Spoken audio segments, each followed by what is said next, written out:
Do you want an extra copy? Oh, I guess I got it. Okay, here it is.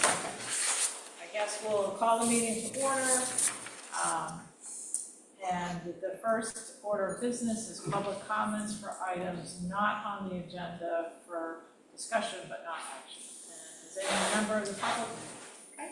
And could you please step up to the owl and also identify yourself? Stand by the end of the table over there. Yep, there we go, perfect. Okay, hi, I'm Celia Sandloom, and here representing myself and Tim Ballard and Stephanie True. We live at 497 North Road, and we have concerns about the parking that we were hoping to discuss before the public conversation on Saturday morning at 9.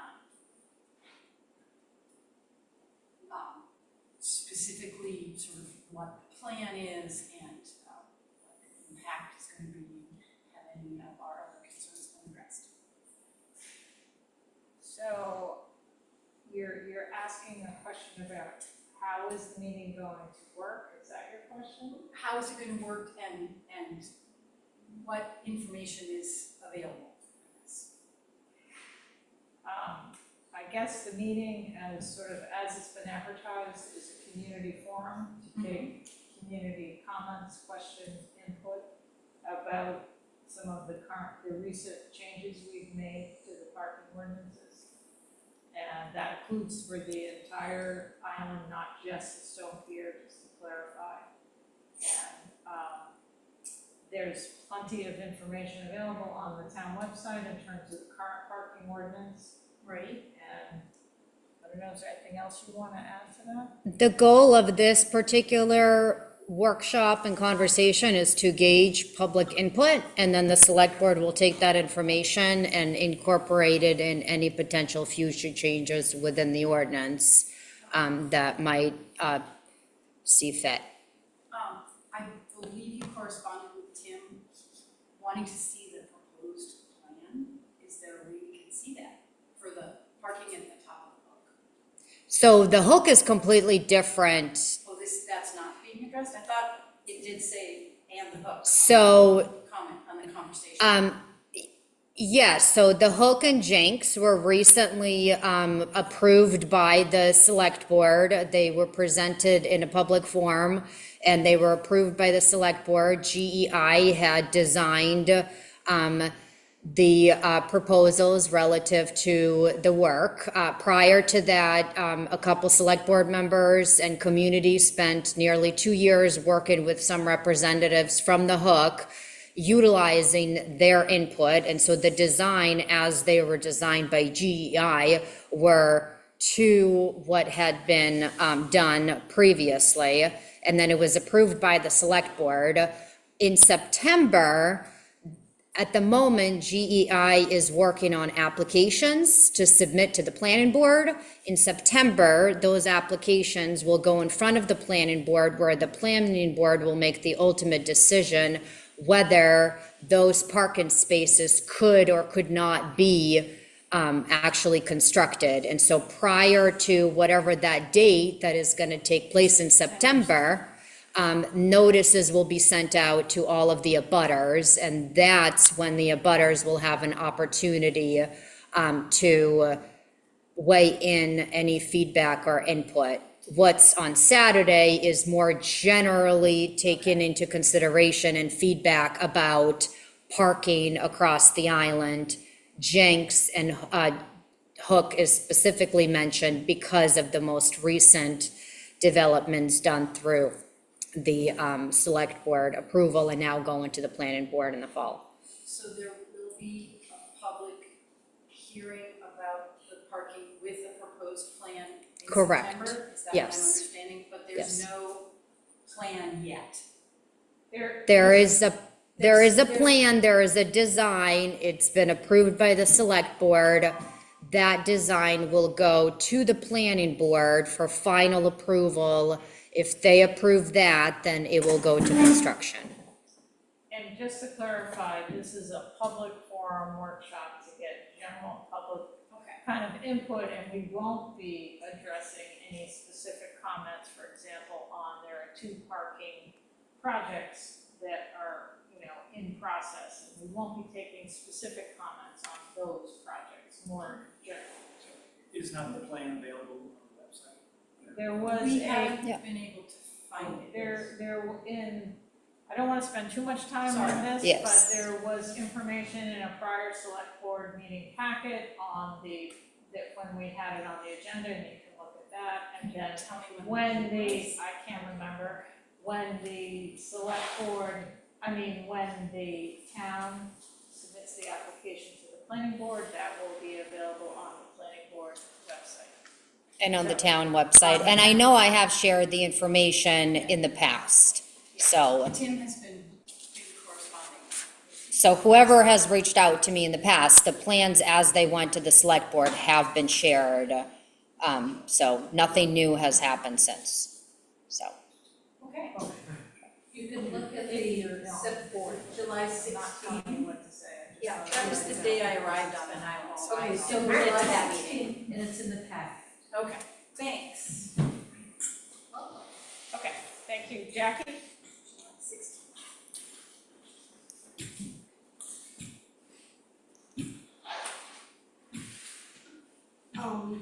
Of course, I want to speak about Bennett's Cove parking, but today I observed a dangerous situation at the Hook area. The what I think are the 4 spaces were filled, and then there were 3 vehicles, uphill, and bikes coming in both directions. Just, FYI. Regarding the Bennett's Cove parking ordinance, I wondered how that was communicated to the Lionel plant drivers. I guess, what are you talking about specifically? Which Well, I think- parts? I think in the new Bennett's Cove, in the new, revisions to the parking ordinance, there may be 3 points under Bennett's Cove. One being that trucks, that are waiting for the barge should stage themselves up at the whatever. And no idling is permitted on Bennett's Cove Road. How was that communicated to the Lionel plant drivers? It was communicated to Lionel Plant owner and his son directly. So, and I was told that they were gonna communicate it to their employees. And I would say not every driver off the barge is a Lionel Plant employee, right? So I Correct. think it's also, we had signage, I don't know what the status of signage is, but it is also on the town website. So I think those are good points if you have concerns about, those would be good points to bring up on Saturday if you, have some suggestions or concerns. And do I recall that when the discussion took place about the Bennett's Cove, parking, that there would be signs, down at the bottom, We've put up signs, and within 24 hours, they were taken down. at the bottom? Yeah, Uh, we've ordered them twice. Thanks, Jackie. Any other public comment for items not on the agenda? Okay, then I think we'll move on to town reports, with the town administrator report. All right, good evening, everybody. So as I've started out the last couple of months, committee members needed, planning board is still in need of 2 board members, Board of Adjustment Appeals is in need of 1. We do have a couple of other committees that we do potentially need some board members for, but these 2, I'm really trying to guide people towards the most because they are in far more severe need of board members than some of the other committees are. So the planning board is only with 3 board members, which is a quorum, which makes it really difficult for them to schedule meetings. There are going to be several shoreline restoration and other type of things that are going to be coming down their pike. They did have some in July. There will be some in September. And so if anyone's interested or able to, these particular boards, they do have to be registered voters of Shebig and residents of Shebig in order to participate in them. But we do still need the board members to hopefully join those boards. So yesterday, I believe, every mailbox in the town received a postcard about the parking workshop that's coming up on Saturday. It is going to be facilitated by a member of JP and it's going to start at 9 a.m. here at the town, at the hall, and it is going to be a pretty strict schedule of only about keeping it within at a maximum of an hour and a half, just to make sure that we can gauge the audience and get the feedback that we are looking for with the assistance from JP after which they will write up a summary for us to be able to have that available for the folks that were unable to or are unable to attend that meeting on Saturday. The next thing is the Cousins Island Bridge improvements. So it was attached in the report. There is also a QR code for it. This is something that we received from the Yarmouth engineer. He forwarded to us, just letting us know, and they did let CTC know that the bridge that we all have to drive over to get to Cousins Island is going to has some plans to have some maintenance. And so towards late of August and through September, there is a opportunity where there will be a link and information available on that particular link as far as what the work is going to be, and get some general information about what will be taking place. And so I would encourage people to check that out within that time frame, because that could have an impact on commuting and or the times of getting to the boats potentially. So punt floats. So the 2 new floats that are located directly in front of CTC have really been getting hung up a lot since installing. Nothing to do with the floats, more or less the hardware that they're attached to. So there are several pilings, metal pilings that have completely rusted out that are in need of completely replacement. Public Works has been able to attach some chains and some put some rebars through the steps and things just to try to make it safe and to get us through. But in the meantime, Coastal Waters has been contacted, and the thought process is Coastal Waters needs to meet and provide a recommendation in terms of what the next steps would be. Ideally, this is looking like probably in the springtime should have some permanent fix in terms of making sure that those floats are secured properly. At the same time, over towards the end of last week, we experienced a pretty severe crack in one of the wooden pilings on Cousins Island.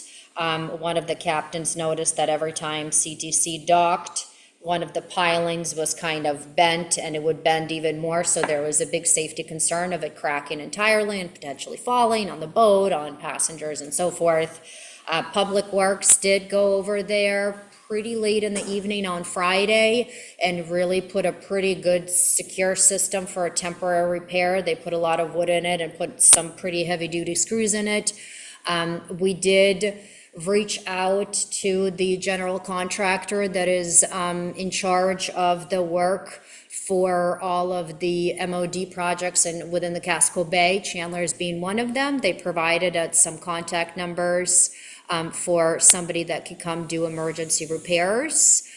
Jeff Westcott did meet with an individual today And then another individual will be meeting with on Thursday to get an idea of what a temporary repair could be like that could potentially last 6 months to a year. But then again, in the meantime, Coastal Waters will be involved in the process of us trying to figure out to what extent and how many pilings should be replaced. Marine infrastructure, as we've come to learn in the last year, has really started to kind of deteriorate pretty heavily. And so I think within the next budget season, it's gonna probably take up a good chunk of a discussion in terms of, other than just the floats being replaced, the infrastructure that's holding the floats and that the boat is landing on might need some more capital maintenance than what we're aware of at the moment. But those are all things that with Coastal Waters, hopefully in the next month or so, they can meet and we can have a thorough discussion and have a better understanding from the quotes that we receive, what that process could look like. Coastal Water is a contractor or a regulatory Coastal Waters Commission. commission? It's a regulatory. Carol? Yeah, so just so I understand, because I did experience quite, I was on the ferry when we really hit the float pretty hard. So I'm just wondering, does CTC contribute to the maintenance at all of the floats? No. So what we have is there was a agreement, I believe when we became a town and with the lease and the sublease of the parking lot, where there was an agreement between the town of Sheboygan and CTC about CTC contributing $2,000 annually towards a capital fund that the town holds on to, up to $25,000. And so that has been met. And so at this point, CTC does not, they let us know when there is a break or a fix is needed, but there is no financial contribution. So there is $25,000 in an account somewhere? It's in one of the town's reserve accounts, and I would have to look at it. It's been over a year since I've actually looked at the agreement, but it's more relative to, I don't believe that the floats have anything to do with it. I think it's capital maintenance towards the parking lot specific. And then if you are gonna talk with Coastal Waters, I'd recommend that we really explore expanding the float system at Cousins Island. If we're gonna go to the expense of replacing a piling, it would be a good time to consider expanding. Adding because one it's, more. as you know, Yeah. it's a bit of a mess, so. Anyway, it seems like it would be good to get this on Coastal Waters radar pretty quick. And the other thing that we should review with them is kind of game plan for the fall, removal of the floats, because last year it was, pretty late in the season. So I think it would be good. So you'll be in touch with Coastal Waters about scheduling another meeting? Yes, so they were aware about the punt float.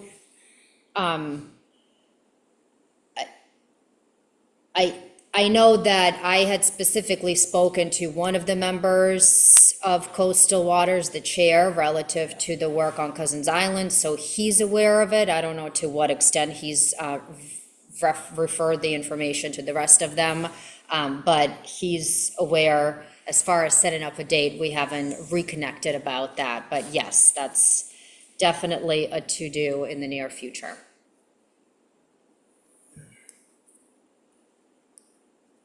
Oh, Eliza James. Thank you. So leaving it to be. So there's a plan with the town of Yarmouth to be doing some updates at Cousins. Did that not include, that study not include the pilings?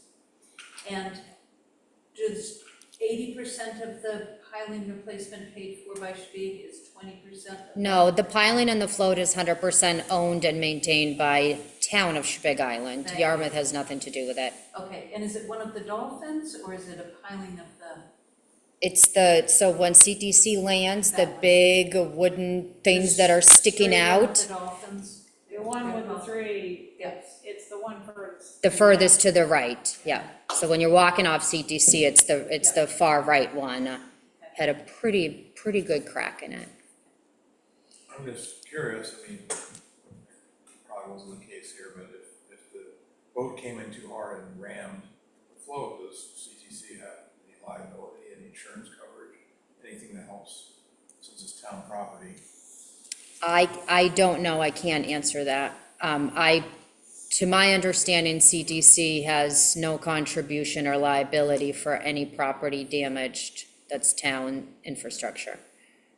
But I think that's a conversation between the subcommittee that the town has and CTC discussions. And I'll ask Jane, just to clarify, I wouldn't say there's a plan in place at Cousins for the wharf. We kind of pulled the plug on the plan, and we probably need to revisit what needs to happen there, is that right? That's correct. What is the step? We given a number of proposals, what happened?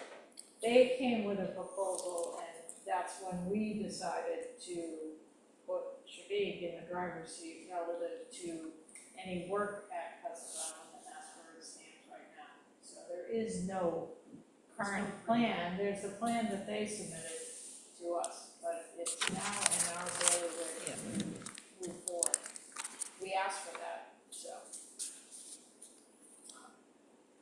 Yeah, back to the bridge improvements. Tom Doe, I think, was the engineer on that 20 years ago, and he worked with us, us being the Board of Selectmen, to ensure that there would not be any stoppages on the bridge, maybe half an hour before boat time, and that was very important to keep people in line to get on the boat in a timely manner. And I hope that's going to happen, and I'm just wondering how we're going to make that happen. I don't know anything more other than Yarmouth reaching out and asking us to start by sharing this with the community. So I would suggest that people comment. It's a meeting where you can, it's a virtual meeting that's ongoing. Yeah. It's kind of peculiar. It but- doesn't start until August 18th. I had gone to the website. Right now, if you go on this QR code, this bridge isn't even being shown as a location at the moment. So my understanding is within these timeframes is when we would have more of an opportunity to be able to provide more feedback and gauge some information about what the process is going to be like, and then maybe at that point connect with Yarmouth for further follow-up. It might be good for the subcommittee that works with CTC to bring this up and make sure they notify the ridership to, they're gonna respond if they get comments, but if nobody comments, nothing will happen. So, it might be good to make sure, and CTC should promote, folks commenting on this too, since it's gonna affect the ferry ride. CTC did respond to the email, because it was emailed to both of us, saying that they would send out a text alert to its CTC users, so they're aware of it, closer leading up to the date of this opening up.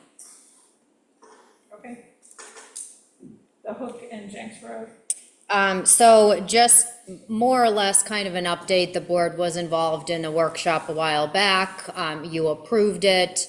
The initial conversation was trying to get it onto a planning board in August, from when the select board approved it to when we let GEI know to when we needed to send out the notices to abutters. There was only about a 10-day window of that needed to be done, and that was just not enough time for GEI to compile applications. And in conversations, it didn't seem right to want to try to rush it by any means. And so this is more or less letting you know that it will be in September. We'll send out notice to abutters when we have the information from GEI.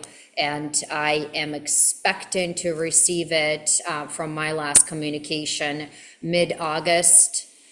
So then that way we have it and we could provide any input and feedback when the applications are provided to us. And then that information will be available to the town, and all the notices will be sent to abutters within, for this notice, I think it's 500 square feet within the location. It might be as big as 1,000, but everybody will receive that notice of the meeting. So. The next thing is ash borer. So the select board initially received an email from the resident. I did end up meeting with the resident about an infested tree that is on town property. And a tree expert did let him know that it was diseased and it is threatening his garage. And so he wanted to get the town involved to see what the process and the plan would be like of potentially removing it. And so I did go down there, did confirm that it is on town property. It's on a very small portion of town property that's not the pond. I did also speak with with somebody from the state of Maine, who is in charge of this, or plays a big role relative to ash borer.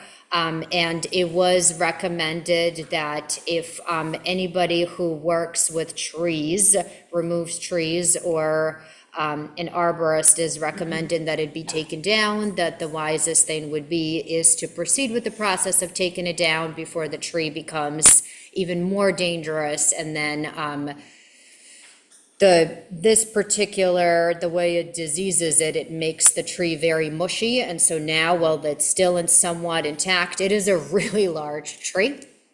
I have contacted 2 different companies for quotes. I have not heard back on solid information about that.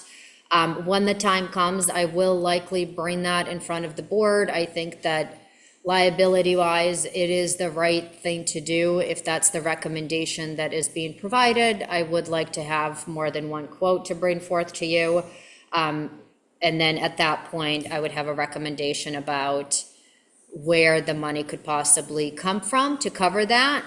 In my conversation with the gentleman from the state, I did ask if maybe towards the end of summer, if he can come out and do a workshop with the community to inform the community of what the process is like. When I first brought this in front of the board, the town wasn't even notified when we were in quarantine. So there's really a lot of unknowns for the general public and community. And with the town now being involved, it's probably not going to be the only tree that the town is going to have to think about cutting down. So having a plan in place could be helpful before it becomes too difficult to deal with. So when I have more information, I'll bring that in front of you for a possible motion and a recommendation to proceed with the removal of the tree. Can you add to the list the beech leaf disease for the entomologist? Because that's also now on the island, and it's different, but it will cause the same kinds of problems. Will do.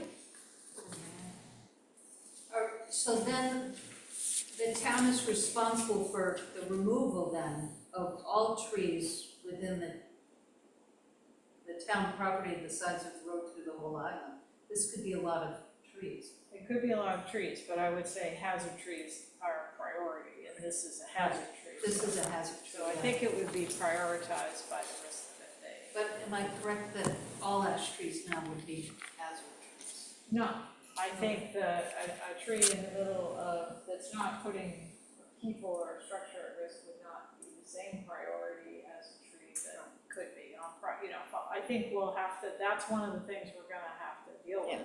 My understanding is by the time we usually see the ash borer evidence, it's too late to recover the tree. So there are some things you can do more as a preventative thing. So it would be good to get the main Forest Service out here. Yeah, he did say that there is like a treatment process, but it's expensive. It's over a couple of years. And so I think for a tree of that magnitude and size, and then I did speak to Beth Wiles and Will. We were all on the conversation with the state of Maine at the same time. And so they're both willing to help the town in going through their property to get to the tree and make sure that it could be taken care of, but I have not gotten firm numbers from, neither of the quotes that I was looking for. And so until I do, I don't feel comfortable bringing forth any kind of recommendation, because I don't even know what a tree that size in that location bordering the pond is going to cost. I have no idea.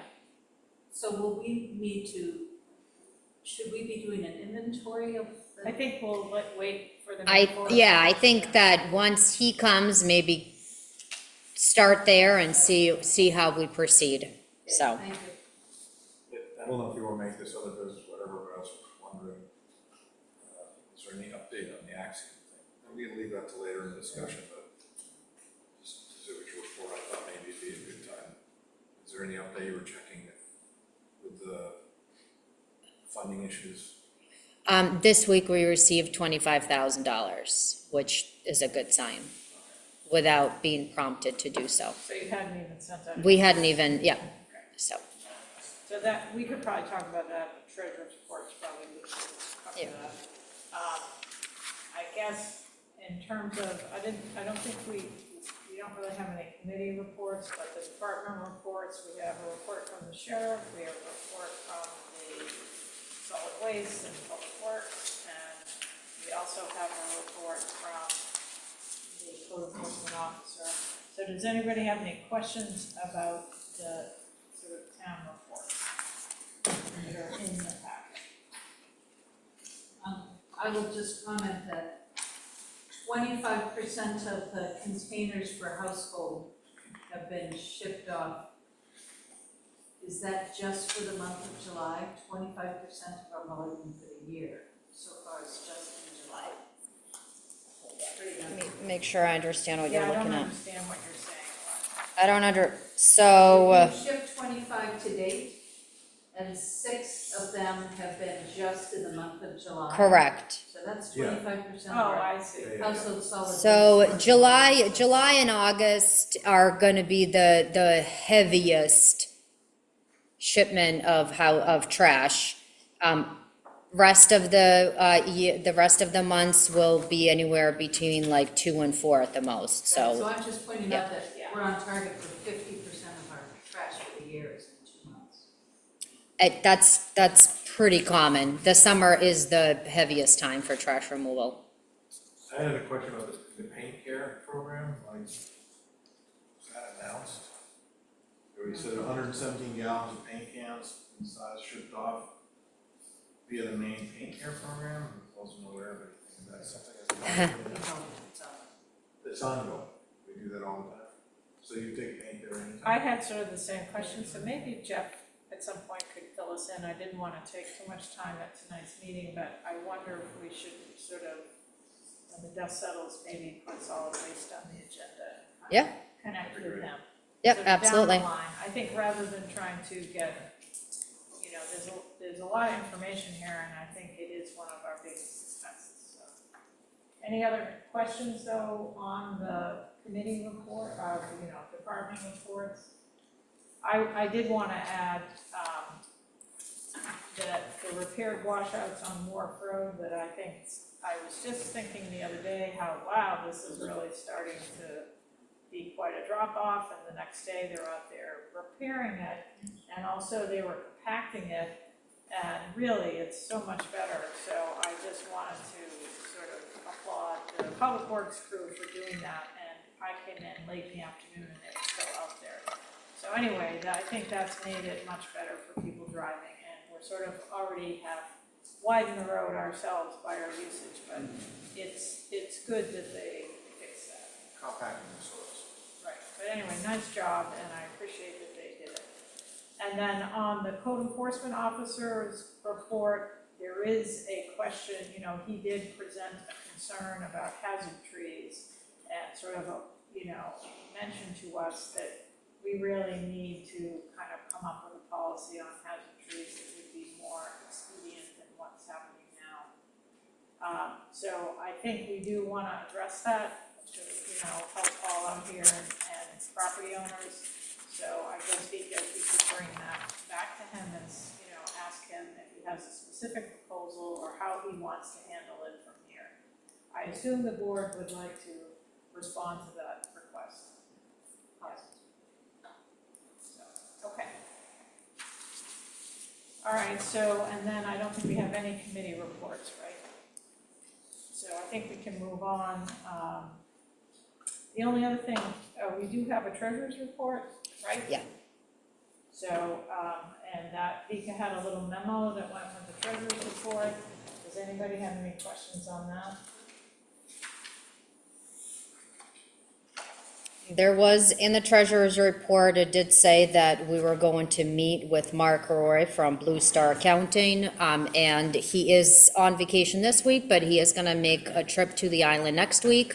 He's gonna meet with, the chair of the finance committee, Carol, and myself. I think I'm going to, send the invite out to the school superintendent to be involved in the discussion, and then the school bookkeeper, just to start the conversation into helping us move forward with what the next steps could be. And I think John Rett from the finance committee. Fine, yep.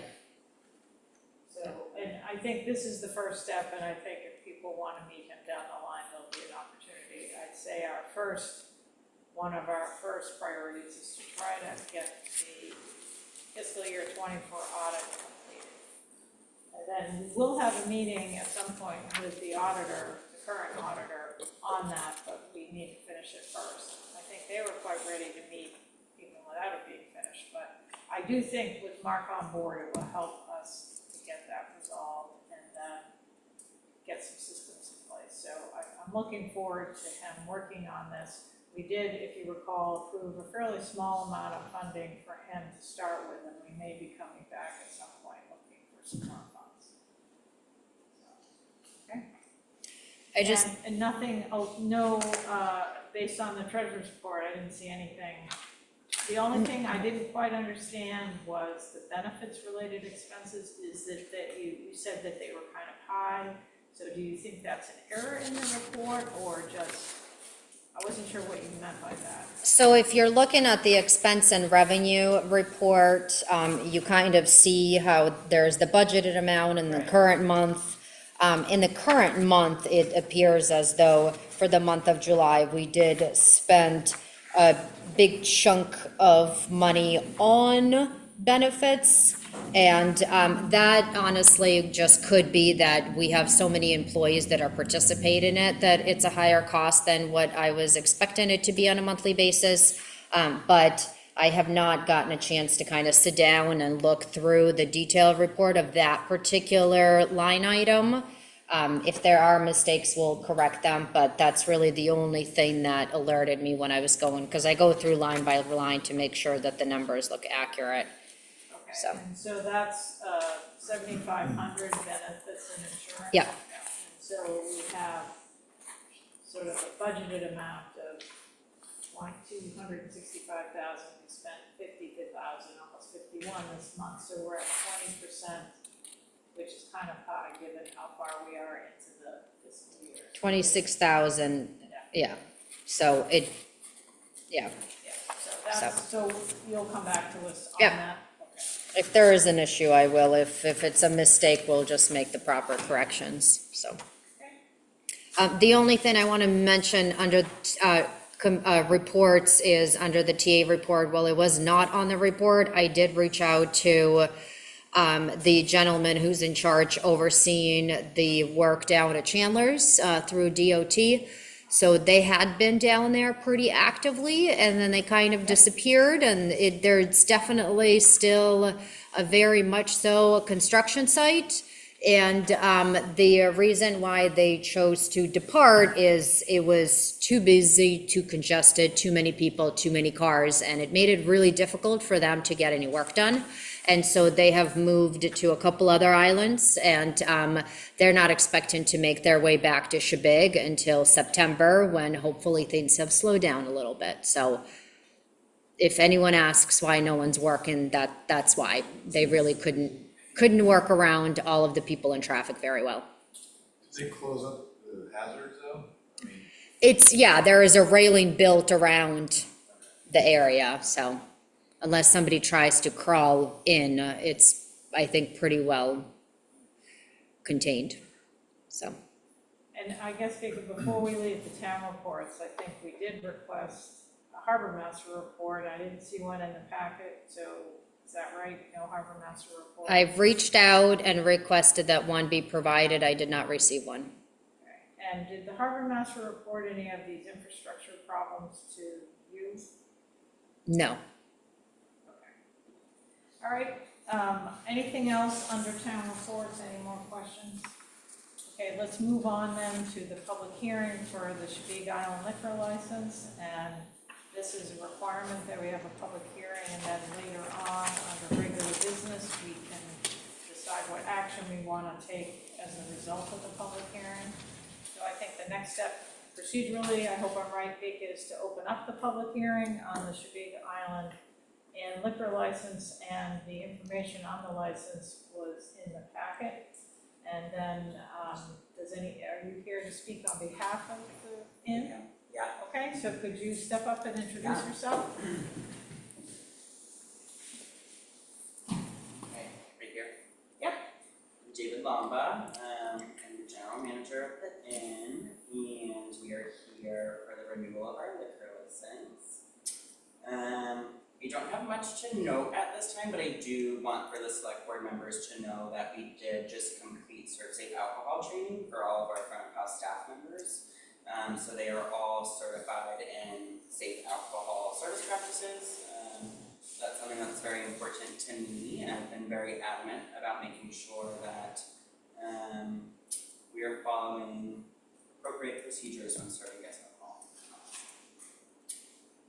That's all I have for now. I do know that there is a little bit of confusion around our dumpster site plan, so I did just want to address that now. We have scheduled a meeting with Ben, who I guess is the town of Shabig's land use attorney. Does that sound right, Vika? So I am just waiting to hear back from the results of the meeting between Mary, who is Prentice Organization's land use attorney, and then Ben, who is Shabig's land use attorney. I am not involved in those conversations, but I would very much hate for us to not have a liquor license for the Frolic event, so. And I guess what I would like to say is that's not really part of the public hearing on the liquor license. It's sort of a separate issue, which the code enforcement officer did include in his report. So I think we should leave that out of this discussion. And easy. I understand. I think we're all aware of the issue. So I guess anything else you want to add on the liquor license issue? Not at this time, unless there's some Okay, questions. and so does the board have any questions for David on the liquor license? David, how long is the training that is for the staff on safe alcohol? Yeah, so it's through ServSafe, who is kind of like the industry leader on like safe food practices, and they also have an alcohol one, so it is certified through BABWELL, the main Department of Beverage. So it is approved by them, and it is state specific. So it's an online course, and then they can kind of do it at their own pace, and then they take a test at the end. So just kind of about intoxication cues and blood alcohol content, things like that. Anybody else? So open it to the public. Does the public have any questions for David about the liquor license? Anybody else? Okay, then I think we can close the public hearing. Thank you for coming. I think the next thing we'll do is move on to regular business. And the very first item on the agenda under regular business is for the board to take any necessary action following the public hearing for the Shabig Island Inn liquor license.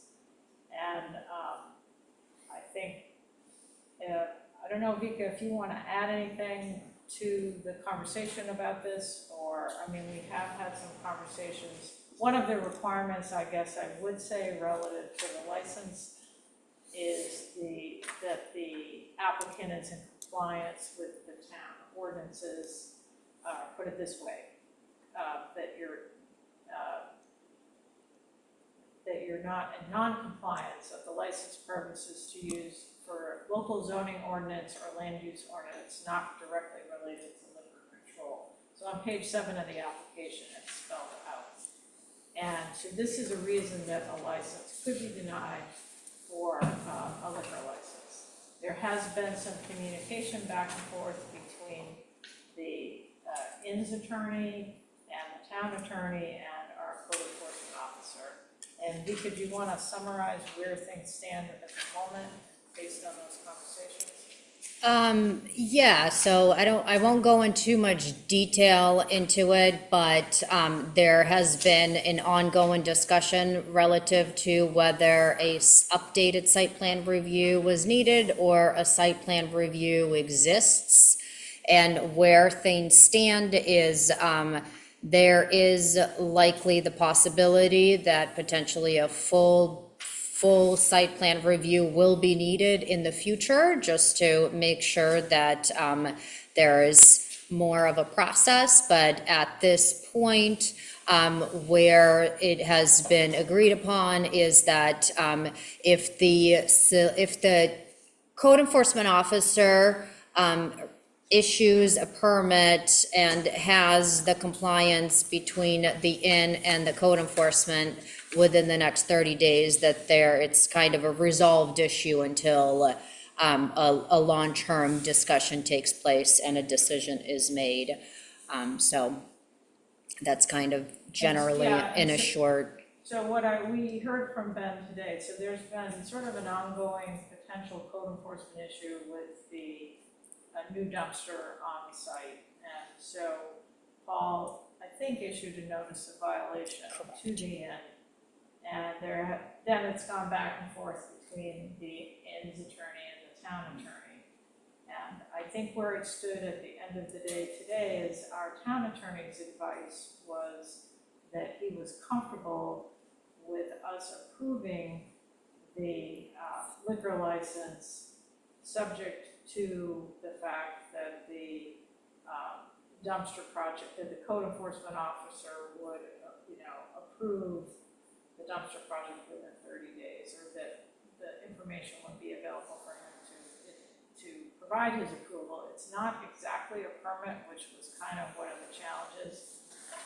It's kind of an open question about whether a site plan or not is needed, but I think in order to not hold up the inn and prevent them from functioning and serving alcohol, that was Ben's suggestion. So I think, anybody have any questions on that? My only question is, what assurance do we have that that gets done, or? So my understanding would be that we could issue the license subject to the approval of the code enforcement officer within 30 days, and a license is due to expire in mid-August. So it would be that if the inn did not come into compliance to the satisfaction of the code enforcement officer in 30 days, the license would be. So we would be informed of that by our code enforcement? Yes. Okay.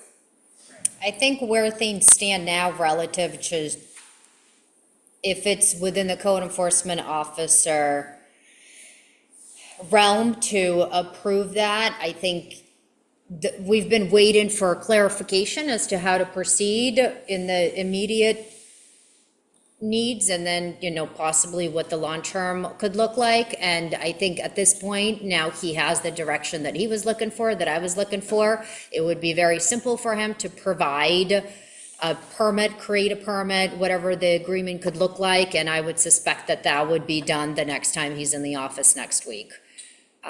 So I feel comfortable with that without it prolonging or taking any issues. And then the town can work with the inn planning board or whatever to determine whether a full site plan review in the future is needed and how that could look like. So. Does that sound okay to folks? When did the license expire? So the current permit, the liquor license, is valid through August 15th, and I would say if it's possible in the future, it seems like it would be preferable to, if you could reapply earlier in the year, say in May, before you open. I don't know, can they do that? So they did submit the application to us early in the process. there was the delay because the state changed the process, and so the town had to receive it through the electronic process. And so I will say the inn did make a very good attempt at trying to do this earlier with a lot of the loopholes, with the unknown of the dumpster. It landed, as almost anything does these days, kind of at the last minute, but the effort was there, so.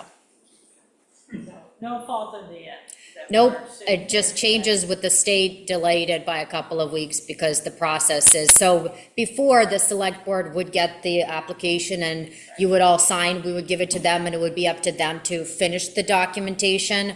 Now, the way it works is we have to receive it electronically through the state letting us know that they submitted it. Once it's approved on the town, I go in and let the state know that it's been approved by the town, and then they do whatever they do on their end. So the process this year is completely different from years past, which provided some confusion and delays within that itself, so. Okay. So I need a motion then, if the board would like to, what the board's desire is in terms of renewing the permit for the Big Island Inn's liquor license. And I think we were just discussing that it would be, the recommendation from the town attorney is that it would be subject to the requirement that the CEO approves the dumpster project within 30 days of today. I'll try it. Move that we approve the Big Island Inn liquor license, subject to approval by our attorney. Our code enforcement officer, excuse me, And I think it should be subject to, within the next 30 days. yeah, and I think if we could amend that motion to include the approval of the Dumpster permit. Okay, yeah. So, project. Let's put project, not permit, okay, because it's not a permit. So could you read that back to us, one of you guys? Motion to approve liquor license subject to approval of dumpster project by the within 30 days of August 6th by the code. By the CEO. Yep. by CEO. Yep. Everybody get that? Just, do you wanna give you guys some context on the dumpster real quick? So this dumpster is the same one I don't think I we think do. we're good. I think you're gonna create more confusion than anything. I Yeah. think that's really for a discussion Yep. between the code enforcement Yep. officer and you guys. So, it's not really a board matter. So, I guess, everybody okay with that motion, understand what we're doing? Yeah, we just Subject need to a the approval of the code second. enforcement officer, so all in favor? We need a second. Second.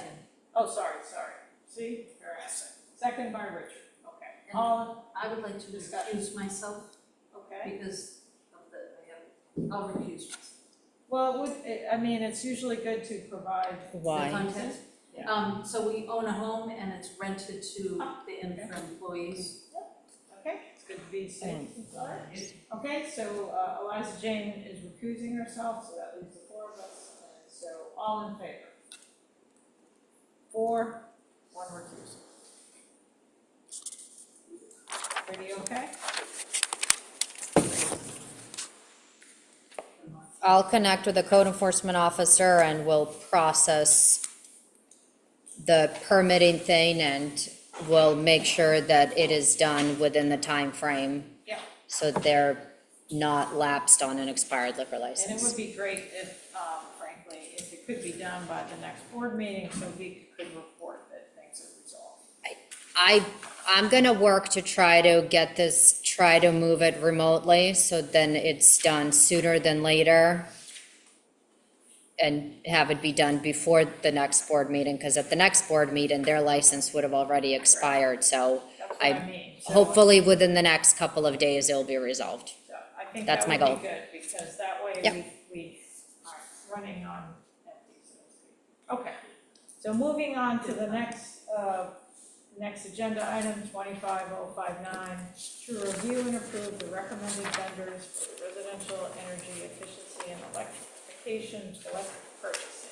So I think you all may recall that our GP Cog Fellow, Ellie Hughes, has been on a mission to sort of help the community and sort of, very proactively went out to see if people in the community were interested in forming sort of a group purchase type of arrangement for energy efficiency improvements, and she had a lot of positive responses.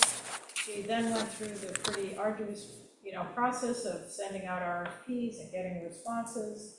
And she probably knows better than anybody else on the island who the potential, contractors are out here now. And then she reviewed all those proposals and she provided us with a memo summarizing her recommendations on who she thinks would be best suited to provide these services. And the two companies that she recommended, one was Colin McCulloch of All Around Home Performance LLC, which is for the home energy audits, and the other one is A1 Remodeling and HVAC for insulation and heat pump installation. And this is solely for this collective, purchasing group. It's not that other contractors can't, operate on the island. So in her memo, she did recommend that the town could potentially support this initiative, to advance community sustainability by covering some portion of the transportation costs. Deke and I talked about it today, and we think it might be best to wait until Ellie has her meeting with the community. Then we'll have a better sense of kind of how many people she has and what the expense for the transportation might be. And then at a subsequent meeting, we could potentially approve those costs.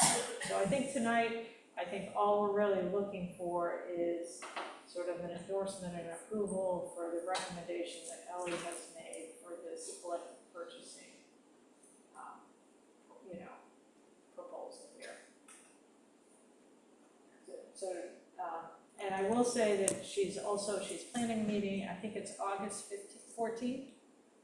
14th or 15th, I think it's August 14th, which is a Thursday. She's having a meeting here at the hall for people that are interested, and she's had a number of people sign up, but I think if you haven't signed up and you're interested, you can still attend. Is that 5 p.m.? What time? 5 p.m. I think it's 5 p.m. Okay, so I guess, can I have a motion on this? We'll discuss after. Right. Okay. I was gonna say, motion to approve per 25-0519, the recommended vendors set forth by Ellie Hughes. That will be call it All Around Home Performance for auditors and A1 Remodel HVAC for installations, for the residential energy efficient electrification collective purchasing. Second? I'll ask Jane. So now discussion. So I have questions, just a clarification, so what is the real cost to the town? I see there's transportation of the vendors. So right now, approval of this motion is no cost to the town. So it will be at a future date if we decide as a board we might want, Ellie is recommending that we approve some transportation expenses, but we don't know what that number is. And so I think we'd wait until we have a better estimate and then the board could take that up. And then, so why are we bothering with this? Well, the motion is to approve her recommendations Yeah. of the two contractors. Because Because town she's done this on behalf of the community as a GP Cog Fellow in conjunction with the Climate Action Team, so it's a town initiative that, the contracts or the arrangements would be with these vendors and the property, the homeowners, but it's a town-sponsored program, so I do think we need to kind of, pass judgment on it. The select board voted to approve an RFQ, and so it was sent out for collective purchasing on the behalf of the town. And so this is an opportunity on a, bigger scale to be able to have these individuals come out and do these improvements to individuals' homes. I will say one of the questions that Ellie had was whether there would have to be any kind of a contract between these companies and the municipality, or if it was all individual with the homeowners. I did double check with the attorney just to make sure. There's no contract, no MOU, nothing that the town will be involved in, aside from if the board in the future wants to maybe contribute something to the costs of the transportation to alleviate that off of the individual homeowners, who will ultimately have their own individual contracts and scope of work with these recommended and approved companies. I just think this is a great opportunity. I'm surprised that there are so few people signed up so far, actually. But she told me she had quite a few. I also, she says in her memo, she had 14 responses, which I think is amazing. You Yep. did? Okay. And Maybe more. No, I mean from vendors, so she had. from 14 companies, 14 different interested companies. vendors, which Yeah, that's, I don't know about you, but I can't get my furnace cleaned, so I gotta tell you that I think that, I think this initiative sort of makes me, I think maybe we should be doing more of it, but I think this was really hatched and implemented by Ellie, and it models some of the programs other towns are doing. But I think she's done a great job, and she's trying to get this in place because many of the energy rebates are gonna expire at the end of the year. Where's the sign up list, where is she? She has it online, and it was, I know it's on the CCAT website. She also had it, I think on the town website, but if anybody's, we can repost it, maybe now that we've approved this, that might be the thing to do. Vika could just bring it up to the top of the list and kind of give people the opportunity to sign up before the meeting next week. And I think signing up so that people understand, get on it before the end of this year. Right, and I think signing up to go to the meeting or to express interest does not commit anybody to anything. It's really, you can still, you have to decide down the line if you want a contract. Okay, are any more questions from the board? need a second. Any questions from the public on this? Okay, so, I guess. What Need a was? second. We got a did, second. we did. Last Oh, year, yeah. second. Okay, so all in favor? Great, unanimous. Okay. I'm on a roll to try to get out of here in a little over an hour today. So, the next item on the agenda is, an updated climate action team charge. So the climate action team, there was a memo that went with that, so I don't wanna go through the whole thing. That was kind of the goal, so we don't have to repeat it. But basically, the climate action team was formed initially when we joined the climate resiliency partnership that was, a state initiative in which we received multiple grants from. And, I think initially the charge of the committee was to implement that first grant. And then we ultimately also signed up or began participating in the federal Department of Energy Technology Innovation Partnership, or ETIP, which those folks were just here a few weeks ago. So the scope and kind of the focus of the committee has been somewhat the same, but has expanded a bit. And so I thought it was a good time, and we did say in the initial charge that we would come back to the board after we completed the first grant to sort of see what would happen, either we'd disband or we would continue. I did meet with the climate action team. They do want to continue, and as I said in my memo, one thing that's nice about them is they're a young crowd. And so I think, anything we can do to keep some young people engaged in the community's future is great. And they've also, as you can see in the memo, accomplished quite a bit, and brought in a lot of money in projects, and also the GP-COG fellows. So all of those things are really key, and of course, key to the success really has been also the support of the GP-COG fellow. And I just got today an application for GP-COG for the next fellows program. So I think that looks like it's continuing. I would say, just to make it clear, the only changes in the climate action team charge is clarifying that we are also participating in the ETIP program. And then we did also add sort of a senior advisor position, particularly in recognition of Bill Danielson, who's been a very active member but feels like he needs to step aside. We'd like to recognize him as a formal advisor because he has a lot of technical expertise. And also Steve Hinchman, the committee will probably ask him because he's been very active too. But they have not really been, they don't necessarily want to be voting members, and they want to pass the torch to the younger generation. So that's the major change or addition there, I think, is just the scope of what they've been looking at and adding those positions. And Bill is opting to step down at this point, so we will have a vacancy. We also have a slot for students, which is currently unoccupied, and the committee decided to leave it there in case a student is interested rather than take it off. So I think everybody has a copy of the charge, and so what I'd be looking for is a motion to accept the updated committee charge for the Shabig ad hoc climate action. I'll make that motion to, for 25-060 to approve the updated changes to the climate action team charge. Second? Richard? Is there any discussion about the climate action team charge or the info in the memo?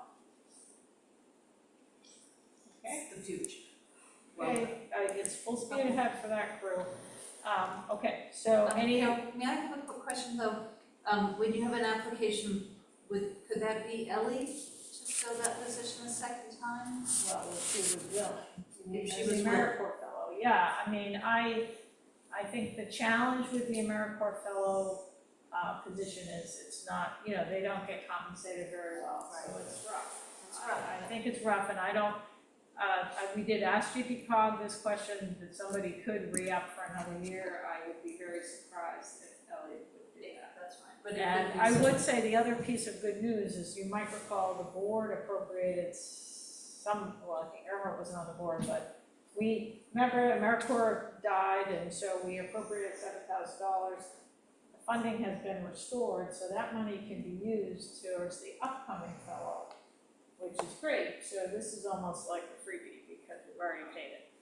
So anyway, so that we wouldn't have to expend any additional funds beyond what we've already provided, if I understand it correctly.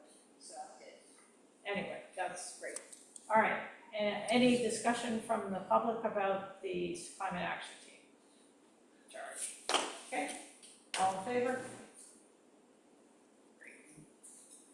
All right, we're cooking right along here. So the next item on the agenda is, see, I can't even keep it in front of me. What is the next item? Communications policy.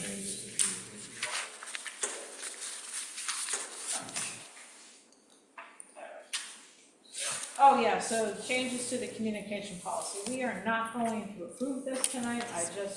Vika printed out, so Vika added several of us added some changes. It's a little, of course, hard to read in this kind of format, but I think the primary changes that we've made are, frankly, we've become the select board instead of the select men, which some people could care less about, but for some of us it matters.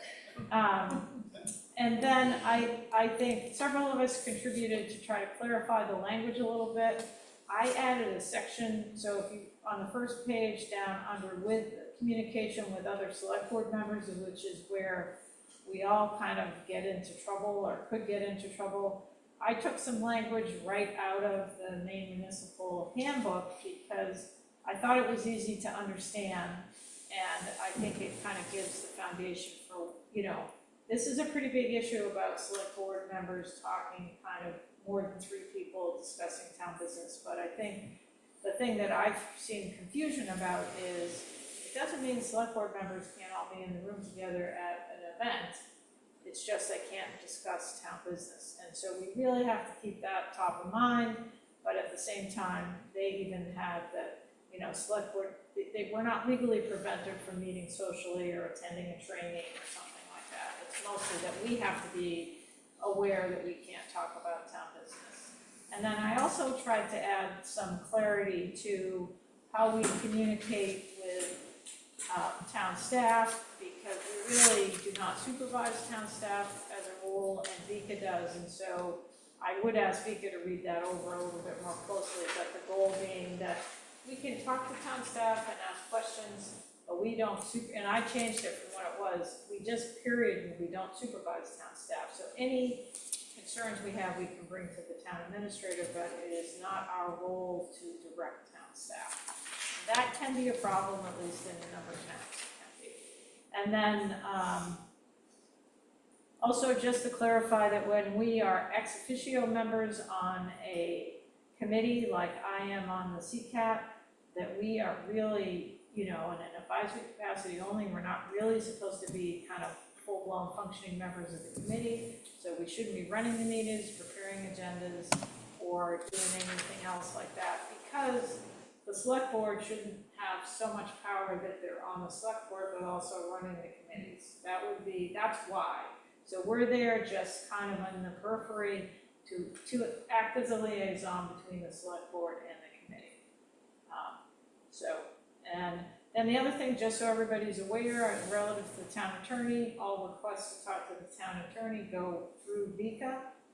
And, but select board members, and I've done this myself when I had a question about what the town was doing a while back, a long time ago, you can contact Maine Municipal's Legal Services on your own as a member of the board and ask a legal question. So you don't need permission from Vika, you don't need to ask the other select board members, you can just do it. Because as long as you have a membership as an official municipal official, you can do that. And when we were doing some things with the planning board as a town that I thought was a little crazy, I did do that. And they gave me some advice. And then with the media, I changed this, that in most cases, media inquiries should be directed to the town administrator. Because I don't think any of us are really in a position to represent the board personally or individually, and that it's best that it go through Vika, and then if she wants to direct them to one of us, great. But I think she needs to be the gatekeeper on that. I send them to the chair because I avoid being in the media. So, But I think when we do get inquiries from the media, what can be difficult is if we're speaking from the select board, then we're speaking for the board, and so you can't put your own kind of personal perspective on that. That's pretty hard to do. But we haven't had, fortunately, we've kind of been out of the limelight, so that's the good news. And then the last thing was, read it over carefully between now and next week with the town email policy, because now we have town email accounts. All your town business should be conducted on the town email account. And, generally text messaging is not acceptable for town-related business. It is if like, okay, I'm running late, that kind of thing, but not like so-and-so has got a culvert that's crushed and, blah, blah, blah. So, we can be practical about that, but this is again right out of MMA. We can send factual information like agendas and memos and reports by email just to distribute them, but we can't discuss them. And I think that's hopefully that's clear to people, that we can, transmit information but not talk about it. And my personal suggestion here in terms of a policy is that if we communicate by email on town business with either town staff or outside contractors, we copy the town administrator, because I think Beacon needs to know if we're talking for some reason to a town employee or to GEI or something like that. If you're talking to someone individually, that's okay, I guess, but I think in most cases I copy Vika on any emails I send, and that's probably a drag for her, but I think it's important she's in the loop. That's the goal there. So you can make your own judgment. If it's something irrelevant to the town business or to Vika, then you can leave that off. And then the last board came up with this policy that if we all get an email together, that, the whole board gets an email as a board, then the chair will respond to that email rather than everybody responding individually. And typically we say, if it's like the last one about the tree, I did direct them right to Vika, but it might be that it's a question that we need to take up as a board and then we respond that way. And everybody knows. The nice thing about our emails being town emails now is that if they do get FOIA'd, they're on the town server and website and we don't have to deal with that. Whereas prior to that, we had an issue where we had to all kind of comb through our emails to find stuff, which is not fun. So anyway, those are the changes. I really encourage you to read them over closely, make any other changes or comments, and then we'll leave it to Vika to kind of come up with a final draft document for the next meeting. Not to say that we can't make changes after that, but I think she needs to kind of put it in a final format so we can read it. And Erhard, if you have suggestions on the format, then maybe Vika could send it to you to kind of format when it's in its final Word format. So any questions on that? So we're not taking any action, it's really just kind of an update. Is the best way to, I had written down some comments, to do it on the document? Vika Vika put it up there to share it because that's a good way to kind of collectively get people's comments, but I think if you want to share some of your, and then the other advantage is I can see Erhard's comments, you can see mine, I can see Vika's, so everybody can see them at once. But I think you can go ahead and provide Vika with your comments to incorporate into the next sort of semi-final draft. And if it's not ready on the next version and we have a lot more comments to make, then we will go through it one more time. It's not a crisis. I just think this was one of the priority policies to kind of update because we weren't following it, frankly. And the last time it was updated was 2013. This was very helpful. Okay, so I would say provide your comments to Vika, and hopefully maybe Vika can, she'll have it done before the meeting, and I think, come to the next meeting prepared. If we want to make changes, sometimes we can make small changes and adopt it. If it's more significant changes, then we would bring back a final draft and just approve it, probably wouldn't talk about it. But there'll probably be more of those. Because I think we've got some really outdated ordinances and policies that we really should look at. What's the one that has the posting requirements? Is that the select board? Select board ordinance. So we may take that one up, even though it's not something we can change ourselves, but we can certainly make suggested edits and then bring it to the meeting. Okay, we're gonna be done by 7:30. So the next thing on the agenda is as long as everybody's set on that for now. So 2562 is to authorize the town, the next thing is really to bring up this topic of the purchase of a truck for public works. And so this would be, if you're on board with this, Vika's provided a memo, and we would be authorizing the town administrator to spend up to $50,000 from the Public Works Equipment Account, $90.55 to purchase a truck for Public Works. So, Vika, you want to give us Vika provided a pretty detailed memo, the money was set aside, is there anything else you want to add? No, other than this is something that's been in conversations for the last, I think, 3 budget cycles. The truck finally, it was, if you recall, for a while, the town was driving a pretty beat up, rusted out pickup truck that finally literally just rusted.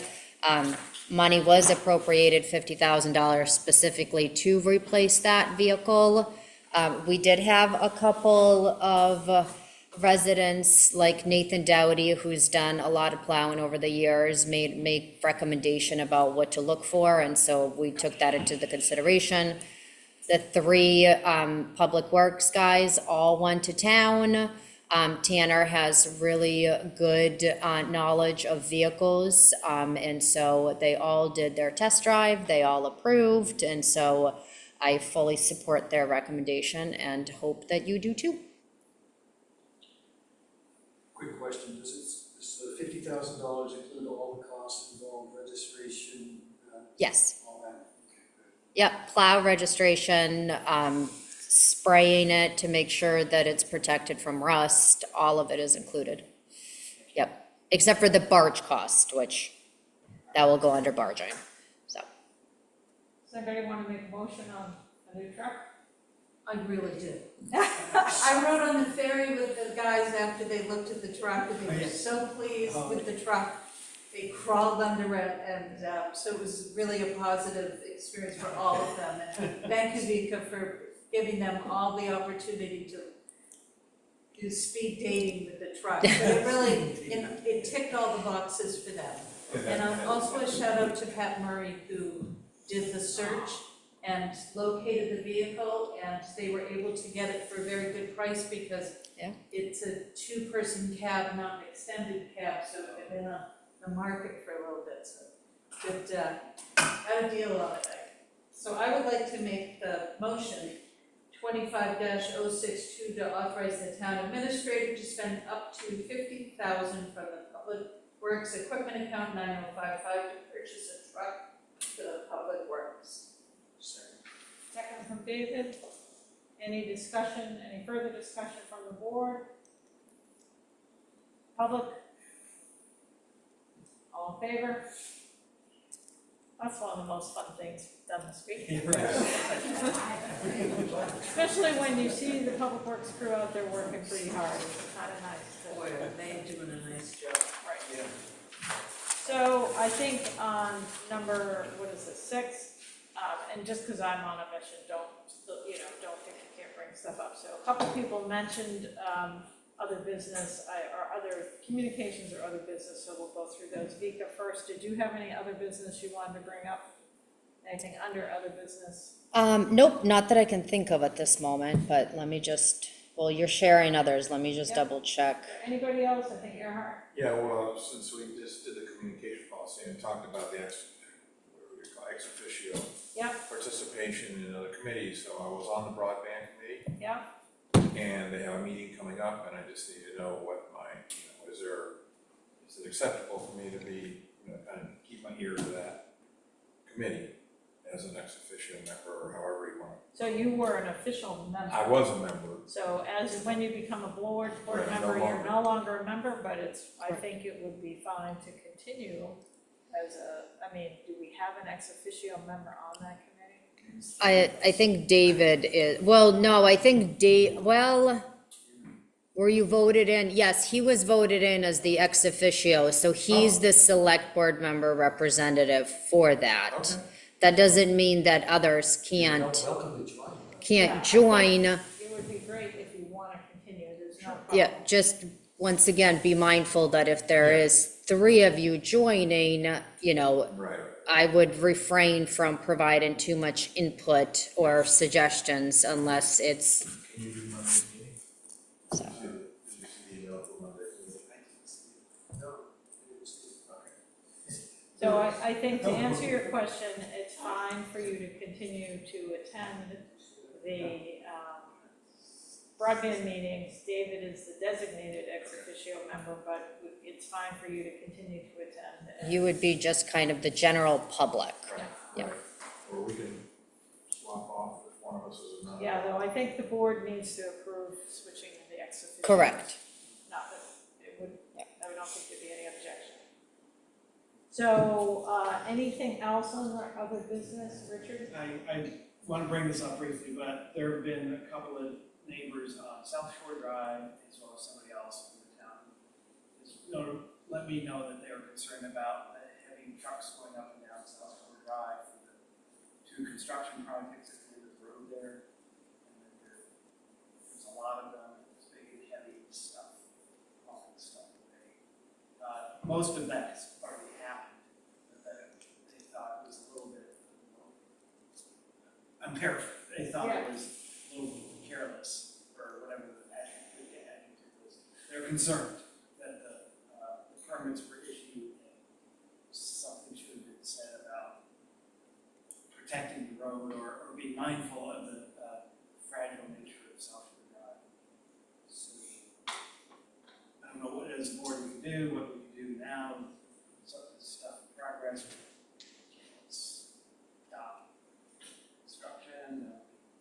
I think it would be perhaps up to the CEO as part of the permit issuance to have a, if he had concerns about the road, it would be in the permit perhaps, I don't know. I think that the town fire department and public works feels comfortable going down that road. So the only other option that I could see as a road commissioner is, and this would be with input of town attorney, is if the town wanted to put a specific weight limit. So seasonally in the springtime, we put weight limits on roads, and on Shebig, we do it across all roads because they're all softer than what major highways are in town. And that is for thawing and freezing purposes to not ruin the roads. And so the only thing that I think the town could do is, once again, it would be through recommendation of town attorney and verifying to make sure that it is something that could be done, was to put a restricted weight limit on the road. So Could I tell these people we're fairly assured that this weight limit is not to be worried about it? I wouldn't give them any feedback, nor would I try to reassure them in any way. I would direct them to provide their suggestions or comments or concerns directly to me, and then I would verify what it could be done and bring it in front of the board for a decision if the board needed to make a decision. So. Okay, anything else on other business? Leslie? I do, I'm just reporting on behalf of the Shebig Housing Task Force. The survey has gone out, we're up to 53 responses. I was going to ask Vika, can that go out as a text alert with a link to get more people to do it? I think so. Okay. Do I proceed to follow up with you or someone in the office? Email Krista. I'll email Krista about that. I'm also letting you all know that it closes on August 14th, and that on August 28th, there will be a presentation by the Shebig Housing Task Force on the results of this survey. And that will be here at 6 p.m. on the 28th in this building. Great, thank you. And anybody else on other business? Just have a couple little things to mention. So Coastal Waters did submit another application relative to float replacement. So the 2 new floats that we have were through a grant program. Another one was submitted. So I've been in contact about that particular contract, and I don't see a reason why I wouldn't follow through with that. I did file an extension for through the Maine Emergency Management relative to, so with the FEMA approvals, the end of September is when a lot of the deadlines are coming forth for a lot of the work that the money was received for. It was just a simple email, just asking for an extension, just so they know we're working on it, but we don't get to the point where they're concerned. So that was done. And I did receive a communication from the Gurnells again, getting an update. And so I am going to connect back with Carol about that, and then determine what the best avenue in terms of proceeding to you guys. Did communicate with the fire department. You will start getting a monthly report from the fire department as well.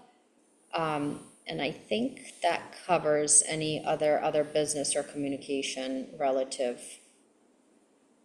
to the town.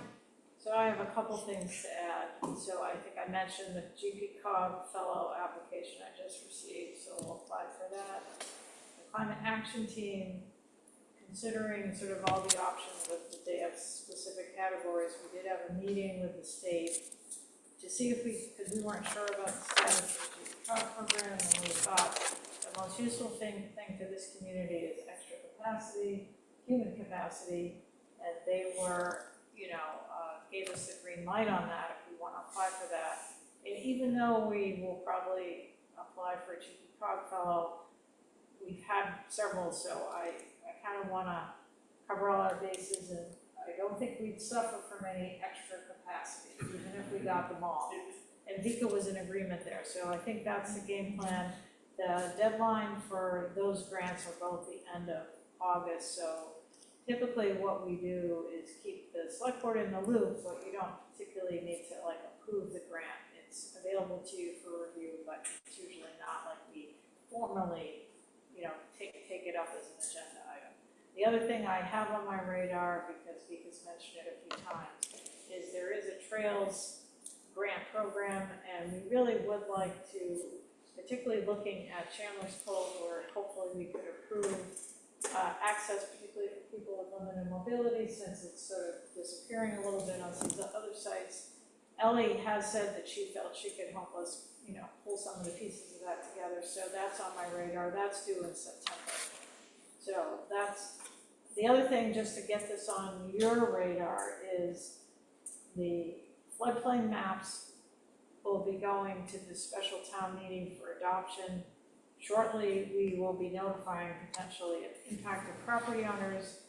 I would expect that may create some reaction, so we'll keep you in the loop on that, but that will be happening in the next, during this month, in anticipation of a special town meeting sometime this fall. And I think at the next meeting, select board meeting, we need to kind of hone in on the date for that, working back from the requirements for a public hearing. And there are a few other things we may want to try to accomplish at that special town meeting, so I think Deacon and I will meet about that, but maybe come back with sort of a proposal for what we're looking at, because I don't want it to be Thanksgiving that we have a special town meeting. The other thing is, because I keep forgetting, and Eliza Jane, stepped up to the plate, but we've been trying to put a little paragraph in the calendar, every monthly calendar, and both of us have been caught flat-footed on the day before, and Eliza Jane fortunately pulled it together, but I think a better process would be to try to have it done sooner and send it out for the board review so you can make comments. So I'm first of all looking for someone to volunteer to prepare the next one, which would be due no later than noon on August 20th. No later than noon. And 12:01 is too late. Not acceptable. So is anybody willing to write up, this was sort of the initiative to communicate more with the communities. Does anybody want to write the next one? Otherwise, I'm gonna sign. We do that with consult, Yeah, you can do it with consult, and I also think a better process than what we've done the last two times is to give people several days to review it, the board, because it's really coming from the board, even though one person is writing. So, anybody willing to do the next one? Okay, and if you're looking for items to put in them, we can provide that. Right, and then the last thing is just to remind you that the select board retreat, I think did we set the date? It's in October, or we haven't set the date? Oh, the date was set, I think it's yes. October 6th, so that will come faster than we expect, so not the next meeting, but probably in early September, we'll start to figure out, kind of what that will involve, so just think about that in terms of what is important to you.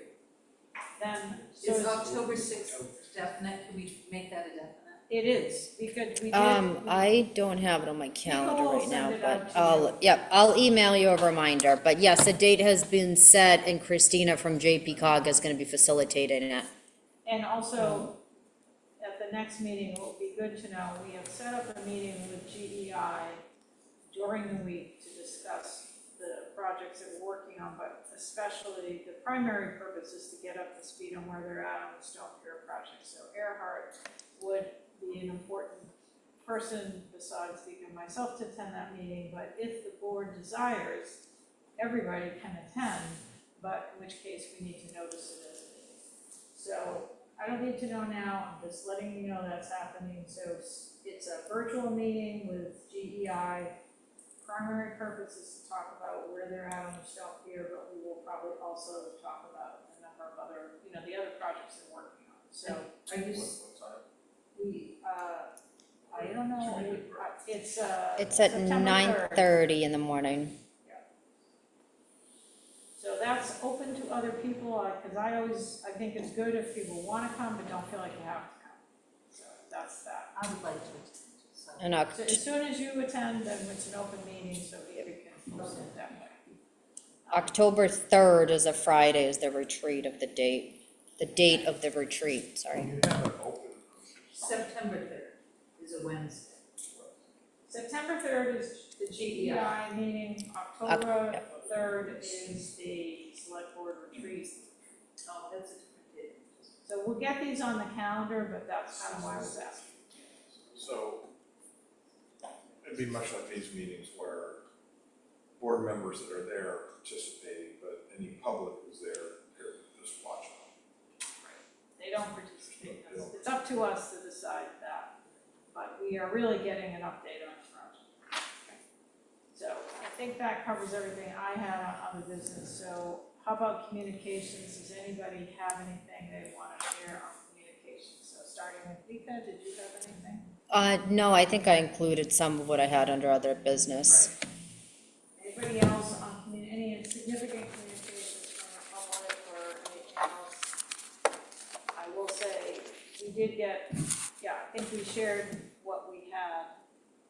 Everything I have, I think I've shared.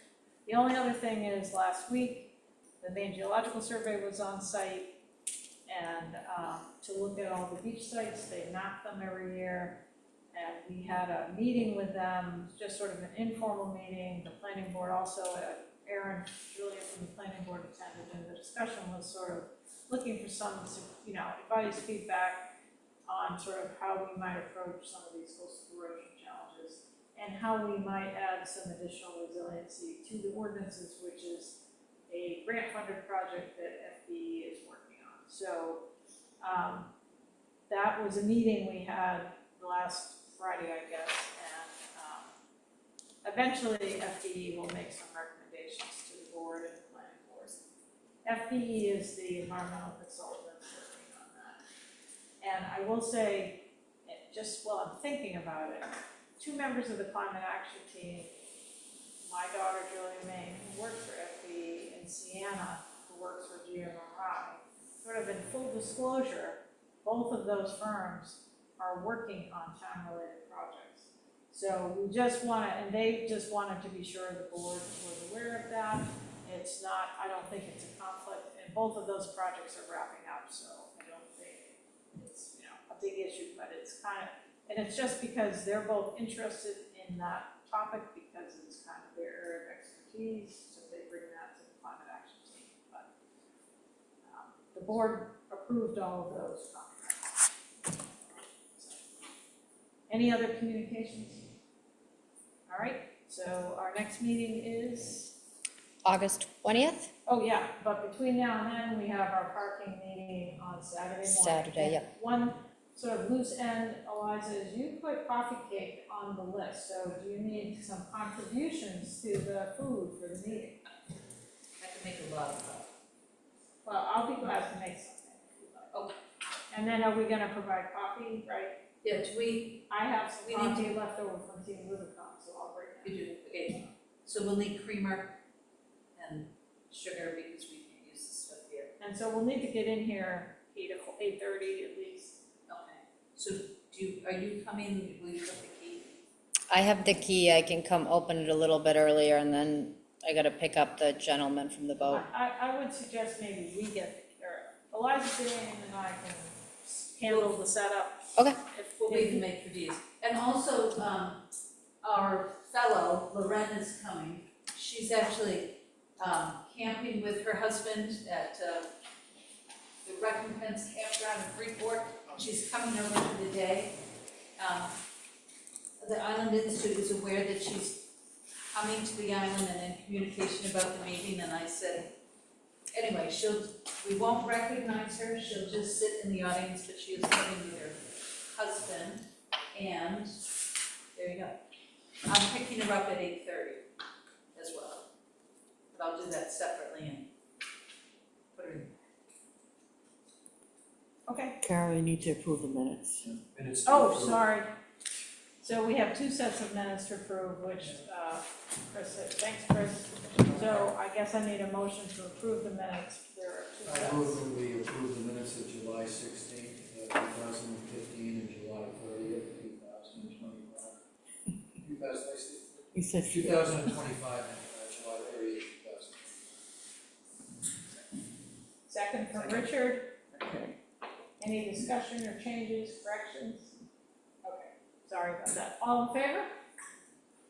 And then do I have a motion to adjourn? But wait, I'm gonna be absent I'll be out of the country on August 20th, but I'll be attending on Zoom as a non-participatory. Okay, yeah, I think that's one thing I do wanna talk about later is, as you know, it That should be in doesn't the work right. communication policy. And I think it wasn't practical to change the meeting, right, because you're gonna be gone for like a stretch. 12 days. Yeah, okay, so I think we'll, if it's okay with you, we're gonna keep the meeting, but, yeah. Okay, Do you need a so motion I to do adjourn? need a motion to adjourn. So moved.